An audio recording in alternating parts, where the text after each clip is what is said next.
छाया के नीचे राम नहीं बैठेंगे तब तक राम राज की स्थापना होने वाली नहीं है। और जब तक कुशासन को दबाया नहीं जाएगा, रौंदा नहीं जाएगा, तब तक स्वराज होने वाला नहीं है, तब तक स्वराज आने वाला नहीं है। अगर कुशासन प्रबल रहेगा तब तक स्वराज नहीं हो सकता। इसलिए श्री भरत ने अपने पैरों तले कुशासन को दबा दिया, दबा कर उस पर बैठ गए और रामराज की स्थापना करा दिया। प्रेम से बोले भैया भरत की, भक्त और भगवान की।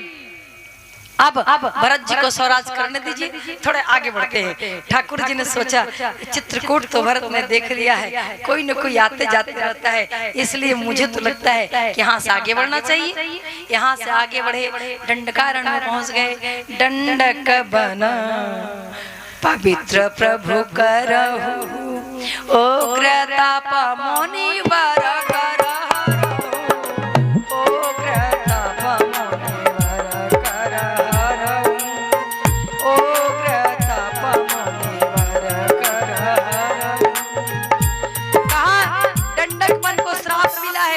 गौतम ऋषि ने श्राप दिया है और तब से दंडकारण्य को सब महात्मा लोग छोड़कर भाग गए थे, श्राप ग्रसित है। जब से भगवान आए हैं तो दंडकारण्य में आनंद ही आनंद हो गया है। और देखिए दंडक बन पवित्र प्रभु को करहूं और उग्र साप मुनिवर करहूं, उग्र साप से मुक्त जाते हैं। और देखिए आगे बढ़े, मैया अनुसुईया मिली, अनुसुईया के पद गई सीता और नारी धर्म का सुंदर उपदेश भगवती अनुसुईया ने किया। कहा सीता नारी के लिए बहुत उपदेश दिया। कहा उत्तम के मन बसा माही, सपने हुआ न पुरुष जगनाही।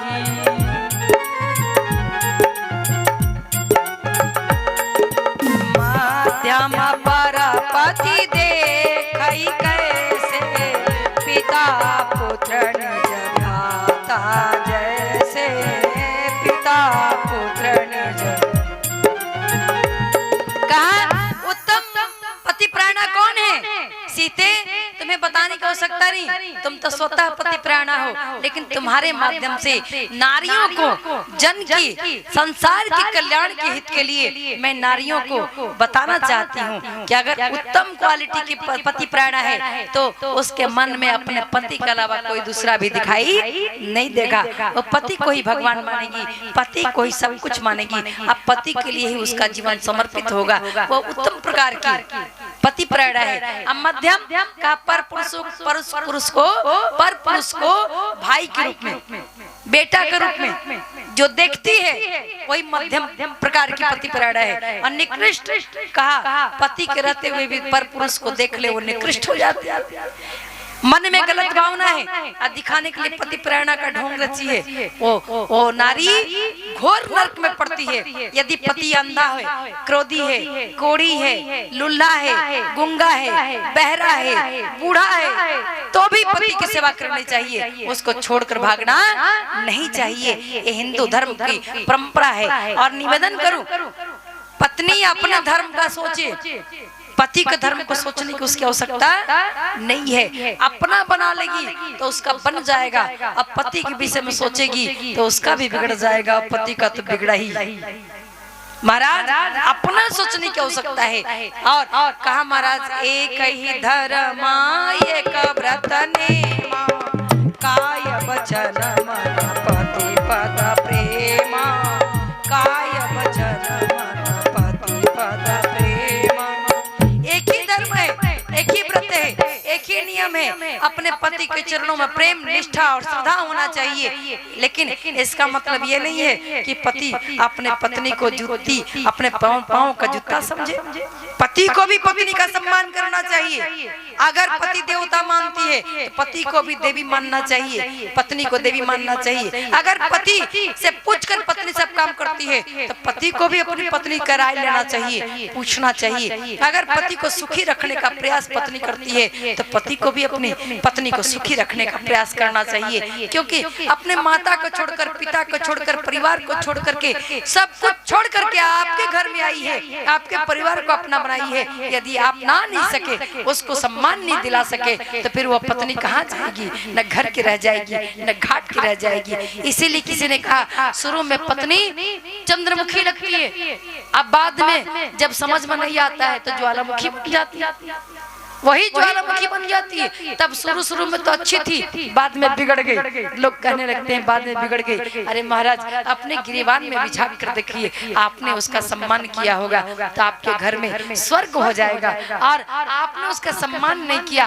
बार बार अपमान किया। एक बात और निवेदन करूं, पत्नी के समक्ष कभी भी उसके मायका का उल्हाना नहीं देना चाहिए। जैसे आपका माता पिता प्रिय है, वैसे पत्नी का भी माता पिता प्रिय है। जैसे आपके भाई बंधु प्रिय हैं, आप चाहते हो कि अपने भाई बंधु को जोड़ कर रखें, उसी प्रकार उसे भी अपने भाई बंधु से जुड़े रहने दीजिए। अगर तोड़ देंगे तो समझ लीजिए कल्याण होने वाला नहीं है, उस घर में विवाद हो जाएगा। जहाँ सुमति तहाँ संपत्ति नाना, जहाँ कुमति तहाँ विपत्ति निधाना। इसलिए सुमति जरूरी है। और देखिए, निवेदन करूं आगे बढ़े तो भगवान दंडकारण्य में ही घर बनाते हैं सुंदर सा, और वहीं पर रहते हैं। पंचवटी भगवान आगे, पंचवटी में 5 वृक्षों का समूह है, वहीं पर भगवान के प्रण की कुटिया बनी, और यहीं पर शूर्पणखा आती है। शूर्पणखा ने भगवती सीता को, राम जी को देखा, राम जी को देखा तो मन में इच्छा हो गई, विचार कर गई कि ये पुरुष जो है ना, मौसम पुरुष तुम सम पुरुष मौसम नारी, या संजोग विधि रचा विचारी, या संजोग विधि रचा विचारी।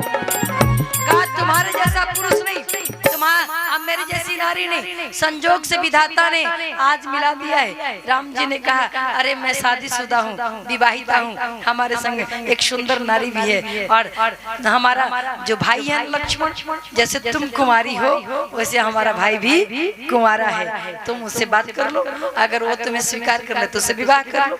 देखिए, निष्ठा अगर पतिपरायणा होती, सचमुच पवित्र होती, पावन होती, तो एक पति को मन में विचार करके बोलती नहीं मुझे आप ही से शादी करनी, आप ही के चरणों में समर्पण करना है, कहते कि नहीं कहते। लेकिन राम जी ने कहा तुम्हारे जैसा ही मेरा भाई भी कुंवारा है, तो लक्ष्मण जी की तरफ चले गए।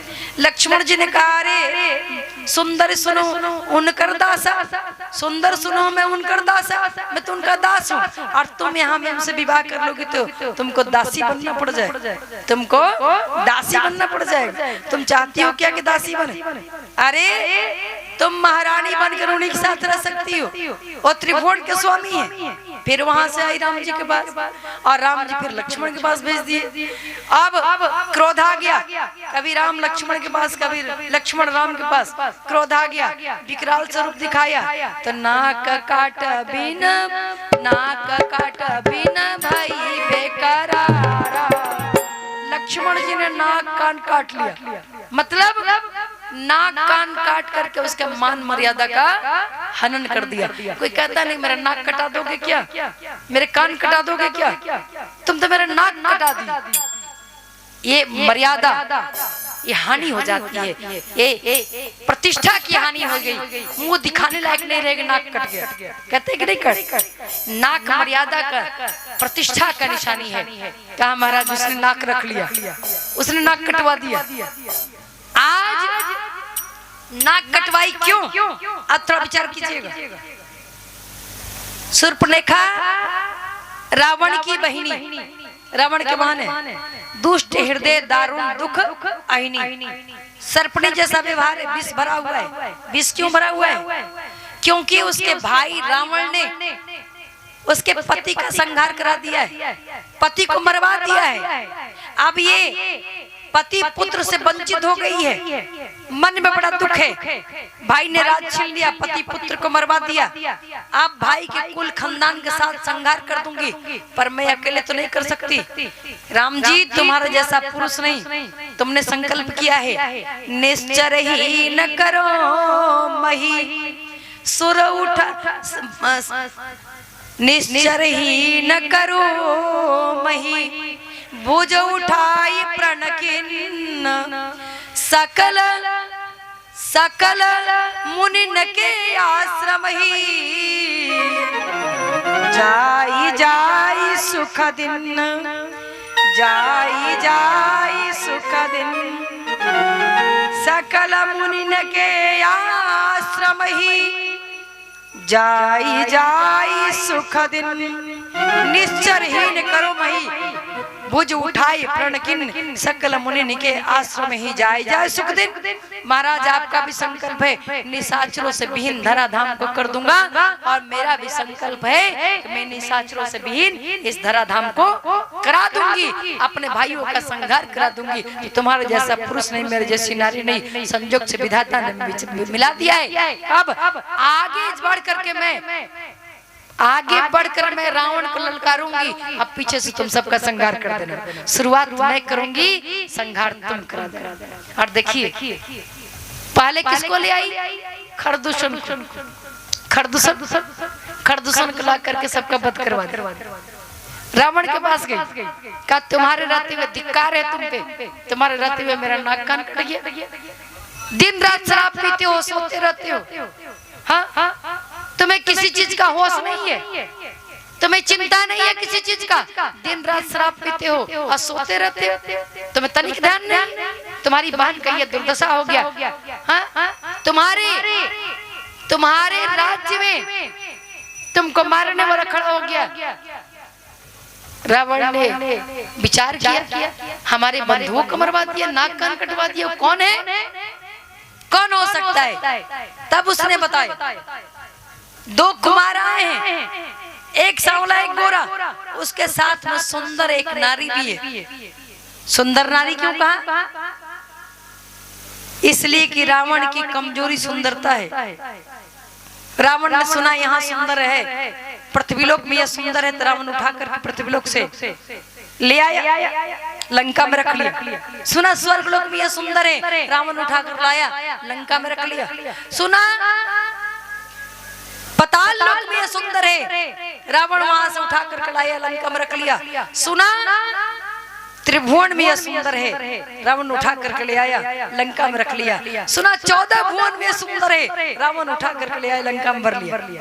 जैसे कोई किसान फसल लगाता है, अब फसल को काटता नहीं, काट भी नहीं पाता, फसल तैयार हुआ है, अब कोई बाहरी दबंग आदमी आकर के फसल बाली को काट ले, अब भूसा छोड़ दे। रावण भी ऐसा ही करता है, संसार के सार तत्व को, सुंदरता को ला करके लंका में भर लिया है, और जितना निस्सार है, भूसा है, उसको संसार में छोड़ दिया है। और कैसा बनाया? नगर कुबेर की सुमेरु की बराबरी, नगर कुबेर जैसा बना लिया है और सुमेरु की बराबरी करता है। सारे देवता देवी उसके आंगन में झाड़ू लगाते हैं, पानी भरते हैं, हाजरी देते हैं और नित्य उसके स्तुति गान करते हैं। सारे देवता देवी आकर के उसके यहाँ हाजरी लगाते हैं। बताइए, चलत दशानन डोलत अवनी, पांव धराधाम पर रख देता है, धराधाम कांप उठती है।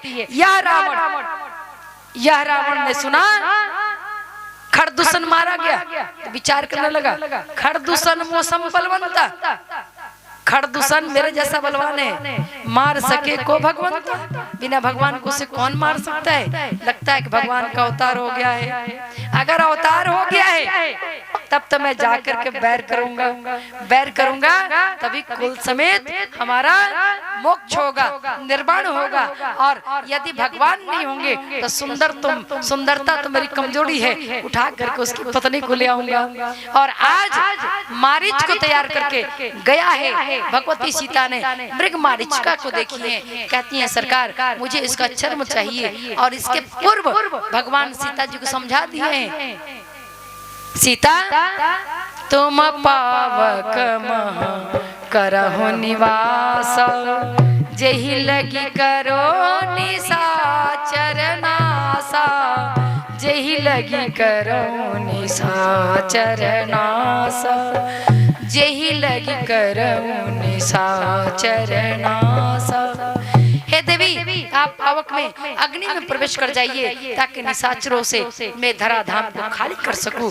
मैं कछु करण चाहत नर लीला, मैं कुछ नर लीला करना चाहता हूँ। भगवती पावक में चली जाती हैं। या लक्ष्मण ही यह हमारा मना जाना, लक्ष्मण तक नहीं जान पाए जो भगवान जो चरित्र रचा भगवान, जो चरित्र भगवान ने रचा है लक्ष्मण भी नहीं जान पाए। सीता जी अग्नि में प्रवेश कर जाती हैं। जब अग्नि में प्रवेश कर जाती हैं, निशाचर मृग बन करके मारी चाहता है, भगवान पीछे पीछे दौड़ते हैं। सीता ने पहली बार कुछ मांगा है, ला कर दे दूं, इतने में रावण आता है और सीता जी का हरण कर लेता है, हरण करके ले जाता है। सीता जी चिल्लाती हैं, जटायु, रावण का युद्ध होता है, जटायु मारे जाते हैं। और जैसे जटायु मरते हैं तो सीता जी को खोजते हुए राम जटायु के पास पहुंचते हैं, तो पिता के समान उनका अंतिम संस्कार करते हैं और अंत गति देते हैं।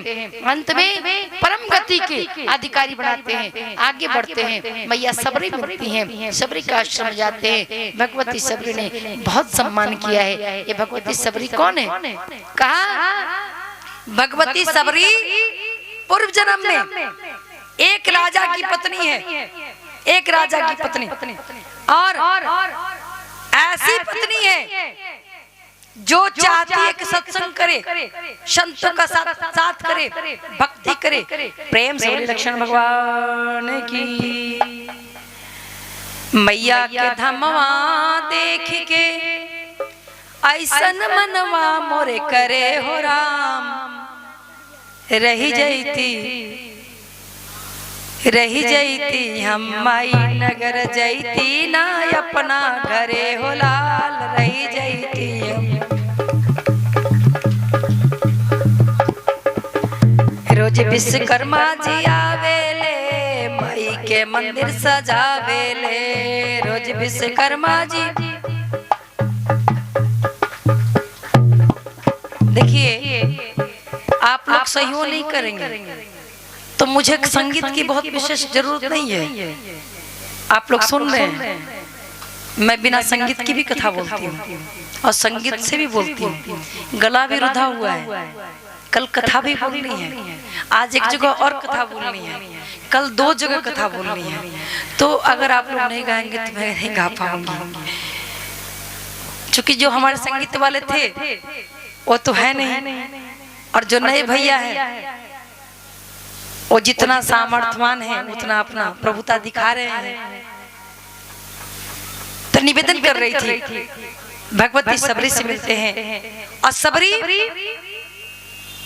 भगवती सबरी राम जी को बैर खिलाती हैं। वहां से भगवती सबरी को नवधा भक्ति का उपदेश देते हैं।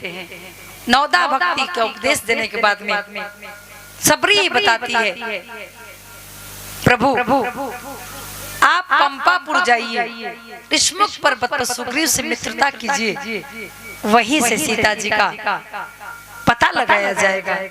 और देखिए ऋष्मुख पर्वत पर हमारे ठाकुर जी सीता जी को खोजते हुए आते हैं, सुग्रीव से मित्रता होती है, वहीं पर हमारे हनुमान जी मिलते। प्रेम से बोलिए बजरंगबली भगवान की।